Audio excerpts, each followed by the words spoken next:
Sara Diskaya bumili ng luxury car dahil nagandahan sa payong. Umamin si J. Zora Rowena, Sara Diskaya sa pagdinig ng Senate Blue Ribbon Committee noong ika-1 ng Setyembre na isa sa mga dahilan kung bakit siya bumili ng Rolls-Royce ay dahil lamang sa payong nakasama nito.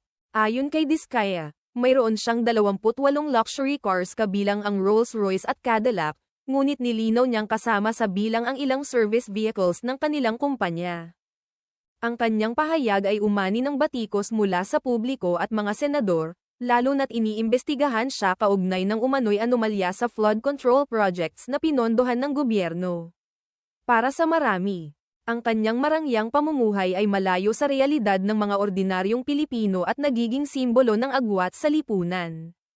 Bagamat iginiit ni Diskaya na malinis ang kanyang konsensya at galing sa negosyo ang kanyang yaman, nananatiling tanong kung sapat ang kanyang kita para makabili ng halos 30 mamahaling sasakyan.